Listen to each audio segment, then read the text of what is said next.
Top quality और consistent performance के लिए सिर्फ सिल्वर पंप नाम याद रखना।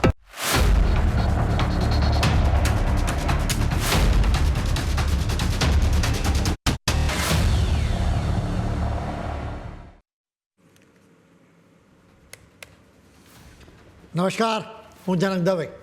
ફૂલ સ્ટોપ ન્યૂઝ એનાલિસિસ પ્રોગ્રામમાં આપનું સ્વાગત છે.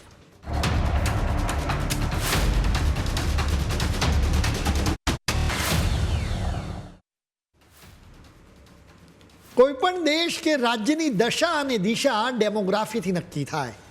ડેમોગ્રાફી એટલે કે કોઈપણ દેશ કે રાજ્યમાં કેટલા લોકો રહે છે, તેઓ કયા ધર્મ કે જાતિના છે, તેમજ તેમની આર્થિક સ્થિતિ કેવી છે, આવા બધા જુદા જુદા આંકડા પરથી ડેમોગ્રાફી નક્કી થાય. આખી વાતને અમે એક સરળ ઉદાહરણથી તમને સમજાવીશું. માની લો કે કોઈ જિલ્લામાં બાંગ્લાદેશી ઘૂસણખોરોની વસ્તી વધી જાય. એક હદ પછી તેમની વસ્તી વધે એટલે તેઓ હિંસા કરવા લાગે, જેના કારણે હિન્દુઓએ પલાયન કરવું પડે. અત્યાર સુધી એ જિલ્લાની લોકસભાની બેઠક પરથી હિન્દુઓની બહુમતીના કારણે હિન્દુ ઉમેદવાર ચૂંટાઈ આવતો હોય. પણ હવે હિન્દુઓ માઇગ્રેટ થાય એટલે ડેમોગ્રાફી બદલાઈ જાય. હિન્દુઓના બદલે બાંગ્લાદેશી ઘૂસણખોરીની વસ્તી વધી જાય. એટલે આ ઘૂસણખોરોમાંથી જ કોઈ એક સંસદ સભ્ય બની જાય, એટલે કે એક ઘૂસણખોર સંસદ સુધી પહોંચી જાય. આવા સંસદ સભ્યોની સંખ્યા વધી જાય તો તેઓ દેશનું બંધારણ પણ બદલી શકે. આ કોરી કલ્પના કે ખોટો ડર નથી, બલકે પશ્ચિમ બંગાળના અનેક જિલ્લાઓમાં આવી સ્થિતિ સર્જાય છે. આવતીકાલે આખા દેશમાં આવી સ્થિતિ સર્જાઈ શકે છે. આવી સ્થિતિને ટાળવા માટે એક ઉપાય છે. આ ઉપાય છે ઘૂસણખોરોને દેશમાંથી ભગાડવા પડે. ઓછામાં ઓછું તેઓ મત તો ન જ આપી શકતા હોવા જોઈએ. પશ્ચિમ બંગાળ અને ઝારખંડમાં ઘૂસણખોરોને આધાર કાર્ડ સહિતના દસ્તાવેજો બનાવવામાં રાજ્ય સરકારો જ મદદ કરી રહી છે. હવે કોઈપણ સંજોગોમાં ઘૂસણખોરોને મત આપતા તો રોકવા પડે જ, જેથી કોઈ અપરાધી સંસદ સભ્ય કે વિધાનસભ્ય ન બની શકે. જેના માટે મતદાર યાદીની ચકાસણી કરવી પડે, વખતો વખત એમ કરવું પડે. વળી આ કામ કાયદેસરનું છે. બંધારણની કલમ 326 મુજબ તો 18 વર્ષથી વધારે ઉંમરના દરેક ભારતીયને મત આપવાનો અધિકાર છે. અહીં એક શરત મૂકવામાં આવી છે, વ્યક્તિ ભારતીય હોવો જોઈએ. હવે માત્ર ને માત્ર ભારતીયોને જ વોટ આપી શકે એના માટે રેગ્યુલરલી મતદાર યાદીની ચકાસણી કરવી પડે. બિહારમાં ચૂંટણી પંચે એ જ કરવાનું નક્કી કર્યું, જેનો કેટલાક પક્ષો અત્યારે વિરોધ દર્શાવી રહ્યા છે.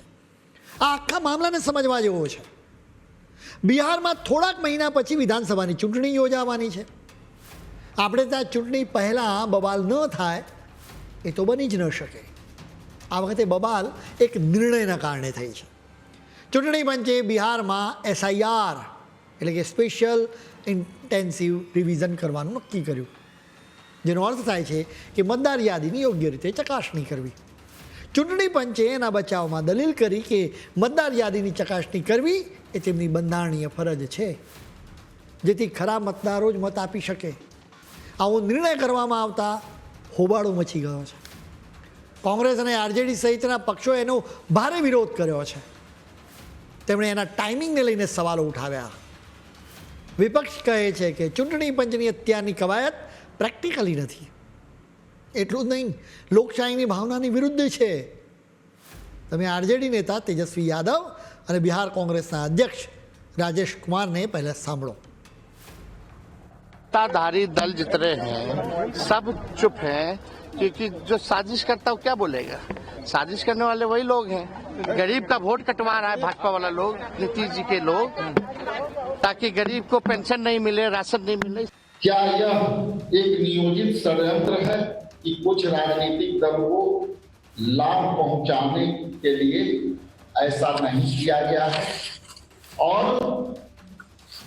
यदि आप अगर अंतिम निर्णय ई आरोप के विवेक पर छोड़ा गया है तो क्या बहुत बड़ी संख्या में भाजपा और जेडीयू के सरकार के दबाव में वोटर लिस्ट में मनमानी नहीं होगी? इलेक्शन कमीशन कंफ्यूज है और ये इनकी षड्यंत्र बिहार में 8 करोड़ मतदाताओं को जो है मताधिकार से वंचित करने वाली अधिकार है इसके लिए हम लोग संघर्ष करते रहे।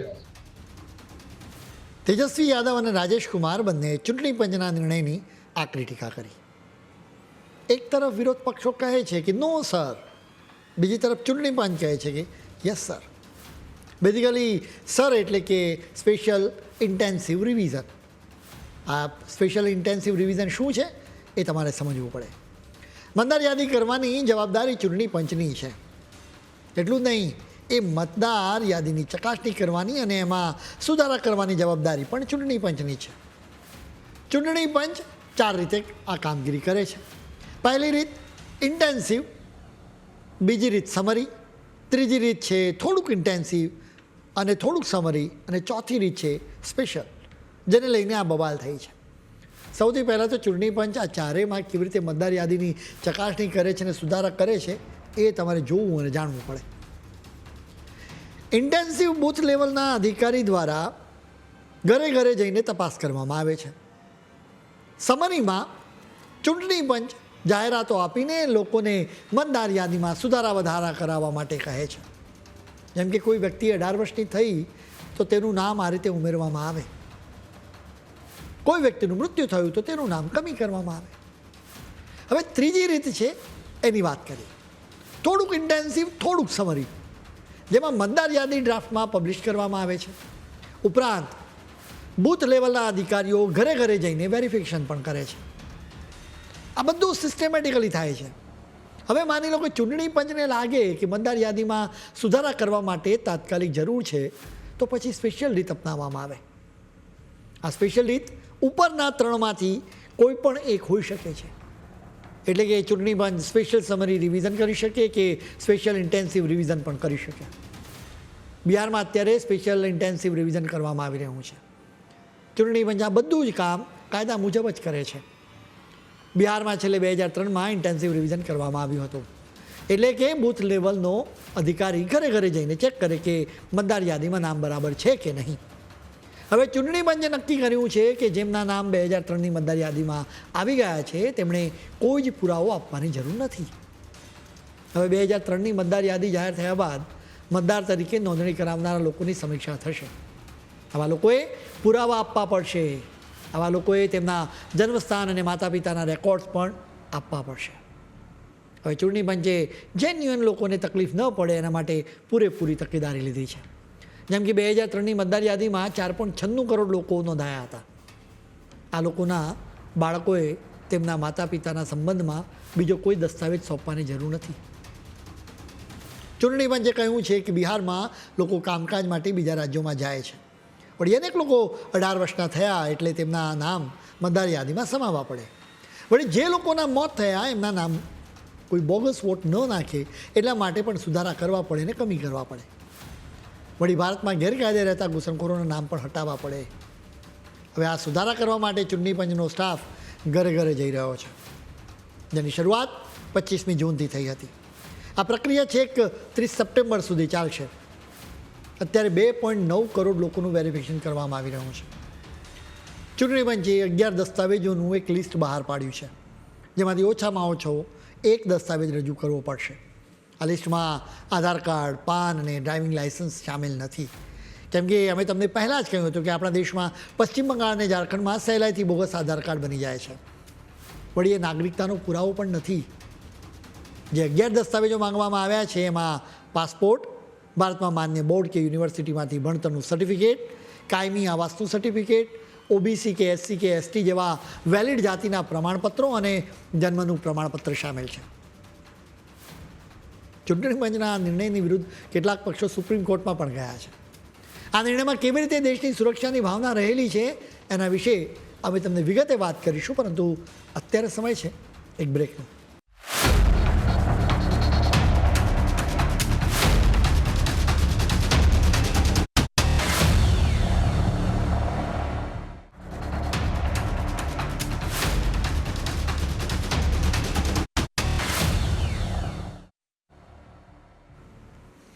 બ્રેક બાદ આપનું સ્વાગત છે. બિહારમાં ચૂંટણી પંચ ઘરે ઘરે જઈને મતદારનું વેરિફિકેશન કરે એની સામે કેટલાક પક્ષોને સોલિડ વાંધો છે. આ મામલો બિહારનો છે, પરંતુ ખરા ટાર્ગેટ પર પશ્ચિમ બંગાળ હોવાનું લાગે. આ વાત વોટિંગની લાગે છે, પરંતુ અમે તમને પહેલાં જ કહ્યું એમ મૂળ વાત દેશની સુરક્ષાની છે. હવે ડેટા જોઈએ તો પણ ખ્યાલ આવે છે કે દરેક ચૂંટણી પહેલાં હું ઘરે ઘરે જઈને વેરિફિકેશન કરાવવું એકદમ જરૂરી છે. 2024માં 46.26 લાખ લોકોએ પોતાનું સરનામું બદલાવ્યું. એટલું જ નહીં, આ જ વર્ષમાં 2.32 કરોડ લોકોએ મતદાર યાદીમાં સુધારા કરાવ્યા છે. આ એક પ્રક્રિયા થવી જોઈએ. હવે કોને દેશની સુરક્ષાની પરવા છે અને કોને નથી એ પણ એકદમ ક્લિયર થઈ જશે. ઘરે ઘરે જઈને મતદારનું વેરિફિકેશન કરતા ચૂંટણી પંચને રોકવા માટે કેટલાક લોકો સુપ્રીમ કોર્ટ પર પહોંચી ગયા છે. સુપ્રીમ કોર્ટ તેમની અરજી પર 10મી જુલાઈએ સુનાવણી હાથ ધરશે. કુલ 4 વ્યક્તિઓએ ચૂંટણી પંચની વિરુદ્ધ અરજી કરી છે, જેમાં આરજેડીના નેતા Manoj Jha, association for democratic રિફોર્મ્સના જાણીતા સેફોલોજીસ્ટ યોગેન્દ્ર યાદવ અને તૃણમૂલ કોંગ્રેસના સંસદ સભ્ય મહુવા મોઇત્રા પણ સામેલ છે. અહીં જ આખી વાત રસપ્રદ છે. બિહારમાં તૃણમૂલ કોંગ્રેસનો કોઈ જનાધાર નથી, એમ છતાં પશ્ચિમ બંગાળની પાર્ટી તૃણમૂલ કોંગ્રેસના નેતાઓએ અરજી કરી છે. એનું પણ કારણ અમે તમને કહીશું.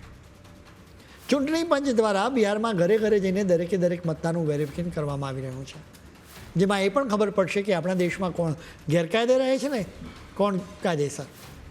કેમ કે ચૂંટણી પંચ માને છે કે મતદાર યાદીમાં અનેક ઘૂસણખોરોના નામ પણ સામેલ થઈ ગયા છે. 2016માં કેન્દ્રીય મંત્રી કિરેન રિજિજુએ સંસદમાં કહ્યું હતું કે ભારતમાં 2 કરોડ બાંગ્લાદેશી ઘૂસણખોરો છે. અત્યારે આ સંખ્યા અનેક ગણી વધારે હોઈ શકે છે. આસામ, પશ્ચિમ બંગાળ અને ઝારખંડની જેમ બિહારમાં પણ બાંગ્લાદેશમાંથી લોકો ગેરકાયદે ઘૂસી આવે છે. બિહારમાં ખાસ કરીને સીમાંચલ પ્રદેશ બંગાળ અને નેપાળને અડીને આવેલો છે. આ વિસ્તારમાં વસ્તી અસામાન્ય રીતે વધી છે, જેનાથી શંકા જાય છે કે ત્યાં ઘૂસણખોરો વસ્યા હોઈ શકે છે. હવે આ આખી વાતમાં સુરક્ષાનો મામલો શું છે એ પણ તમારે જાણવું પડે. બિહારનો સીમાંચલ પ્રદેશ સિલિગુડી કોરિડોર કે ચિકન સ્નેકથી નજીક છે. પૂર્વોત્તર ભારતને દેશના બાકી વિસ્તારો સાથે જોડવા માટેનો એકમાત્ર રૂટ આ ચિકન સ્નેક છે, જે સિલિગુડીમાં 22 કિલોમીટર પહોળો એરિયા છે. માત્ર ચિકન સ્નેકને કટ કરી દેવાથી પૂર્વોત્તર ભારતના રાજ્યો દેશથી અલગ થઈ શકે. સીમાંચલ પ્રદેશમાં 4 જિલ્લાઓ છે. આખા બિહારમાં મુસલમાનોની એવરેજ વસ્તી 70% છે, જ્યારે સીમાંચલ પ્રદેશમાં મુસલમાનોની 47% વસ્તી છે. આ સીમાંચલ પ્રદેશના 4 જિલ્લાઓમાં કિશનગંજ, અરેરિયા, કટિહાર અને પૂર્ણિયા સામેલ છે. આ 4 જિલ્લાઓમાં બાંગ્લાદેશીઓની વસ્તી ખાસી એવી વધારે છે. પાકિસ્તાન, બાંગ્લાદેશ અને ચીન ચિકન સ્નેકને કાપીને પૂર્વોત્તર રાજ્યોને ભારતથી અલગ કરવા માંગે છે. કાવતરાના ભાગરૂપે બાંગ્લાદેશી ઘૂસણખોરોને આ ચિકન સ્નેકની આસપાસ વસાવવામાં આવ્યા છે. અહીં મુસલમાનોની વસ્તી વધારે હોવાથી બાંગ્લાદેશથી આવેલા ઘૂસણખોરો તેમની સાથે હળી મળી જાય છે. હવે અહીં ઘૂસણખોરોની વસ્તી ખૂબ જ વધી જાય તો એનાથી શું ફરક પડે એ પણ તમે સમજો. બિહારમાં વિધાનસભાની કુલ 243 બેઠકો છે, જેમાં સીમાંચલ પ્રદેશમાં 24 બેઠકો છે. અહીં ઘૂસણખોરોની વસ્તી વધી જાય તો શક્ય છે કે આ તમામ બેઠકો પર બાંગ્લાદેશી ઘૂસણખોરો ચૂંટાઈ આવે. તમારે યાદ રાખવું જોઈએ કે આ ઘૂસણખોરો કટ્ટરવાદી પણ છે, તેમની માનસિકતા જેહાદી છે અને એનાથી તમારી સુરક્ષાને પણ જોખમ છે. બિહાર પછી ચૂંટણી પંચ હવે પશ્ચિમ બંગાળ અને નવી દિલ્હીમાં આ વર્ષે ઓગસ્ટમાં એવી કવાયત કરવાનું છે. ચૂંટણી પંચે પશ્ચિમ બંગાળમાં છેલ્લે 2002માં જ્યારે નવી દિલ્હીમાં છેલ્લે 2008માં મતદાર યાદીની ચકાસણી કરી હતી. બિહાર પછી પશ્ચિમ બંગાળમાં વિધાનસભાની ચૂંટણી યોજાવાની છે, એટલે જ ત્યાં કવાયત હાથ ધરવામાં આવશે. એટલે જ આ રાજ્યમાં સત્તા પર રહેલી તૃણમૂલ કોંગ્રેસ પાણી પહેલાં પાળ બાંધવા માંગે છે. એટલે જ તો તૃણમૂલ કોંગ્રેસની નેતા મહુવા મિત્રાએ બિહારમાં થઈ રહેલી કવાયતની વિરુદ્ધ સુપ્રીમ કોર્ટમાં અરજી કરી દીધી છે. પશ્ચિમ બંગાળની મમતા સરકાર બાંગ્લાદેશી ઘૂસણખોરો માટે લાલ જાજમ પાથરે છે. આ રાજ્યમાં તેમના આધાર કાર્ડ કરી આપવામાં આવે છે. એટલું જ નહીં, મતદાર યાદીમાં પણ તેમની એન્ટ્રી થઈ જાય છે. મમતા માટે આવા ગેરકાયદે મતદારો મહત્વના હોવાનો આરોપ મૂકવામાં આવતો રહે છે. માત્ર બીજેપી જ નહીં, પરંતુ કોંગ્રેસના કેટલાક નેતાઓએ પણ આવો આરોપ મૂક્યો છે. આ મામલે બીજેપીના નેતા સુવેન્દુ અધિકારીએ શું કહ્યું હતું એ તમે સાંભળો. ट्रांसपेरेंट कदम ये होना चाहिए. देश के अंदर जो घुसपैठिया वोटर लिस्ट में नाम लेकर रखा है, फर्जी आई कार्ड, फर्जी आधार कार्ड, ये लोग को पूरा वोटर लिस्ट से निकल देना चाहिए. बंगाल में भी होना चाहिए. लाख ऑफ आपका जो घुसपैठिया है, खास करके रोहिंग्या मुसलमान, उसका नाम है, उसका फॉल्स आधार कार्ड है, बर्थ सर्टिफिकेट फॉल्स है, सब फॉल्स है। ये लोग को डिटेक्ट करके देश की नागरिक ही देश के वोटर होना चाहिए। સર્વેન્દુ અધિકારીએ કહ્યું કે ઘૂસણખોરો નકલી દસ્તાવેજો તૈયાર કરાવી લે છે. તૃણમૂલ કોંગ્રેસ, ઝારખંડ મુક્તિ મોરચા અને આરજેડી જેવી પાર્ટીઓ વોટ બેંક પોલિટિક્સના કારણે દેશના હિતોને જોખમમાં મૂકી રહી છે. મતદાર યાદીની ચકાસણી કરવી એ ચૂંટણી પંચની બંધારણીય ફરજ છે, જેને આ પક્ષો અત્યારે અટકાવવા માંગે છે. આ દેશમાં ઇન્ટરનેટની આટલી સુવિધા નહોતી ત્યારે પણ સહેલાઈથી વેરિફિકેશન કરવામાં આવ્યું હતું. અત્યારે તો તમામ પ્રકારની સુવિધાઓ છે, ત્યારે સ્વાભાવિક રીતે વેરિફિકેશન સરળતાથી થઈ જ જશે. વળી ચૂંટણી પંચે કહ્યું છે કે અત્યાર સુધીમાં બિહારમાં આરામથી વેરિફિકેશન થઈ રહ્યું છે. આરજેડી, કોંગ્રેસ અને તૃણમૂલ કોંગ્રેસ જેવા પક્ષોને એક ફરિયાદ છે કે ચૂંટણી પંચ લોકોની નાગરિકતાનું પણ વેરિફિકેશન કરે છે. તેમનું કહેવું છે કે ચૂંટણી પંચ આ કામ ન કરી શકે. સામાન્ય રીતે આ લોકોને ડર છે કે એક વખત વેરિફિકેશન થઈ જશે એટલે આ કયા વિસ્તારોમાં કેટલા બાંગ્લાદેશી ઘૂસણખોરો રહે છે એ કન્ફર્મ થઈ જશે, એટલે તેમને તગેડી મૂકવામાં આવશે. એટલે આવી પાર્ટીઓને એટલા મત ઓછા મળે. બીજેપીના નેતાઓ આરોપ મૂકી રહ્યા છે કે આ જ વાત તેમના પેટમાં દુખી રહી છે. આ પ્રકરણથી કોના માટે રાષ્ટ્રહિત સર્વોપરી છે અને કોણ દેશના દુશ્મનોને સાથ આપી રહ્યું છે એ વાત સ્પષ્ટ થઈ જાય છે.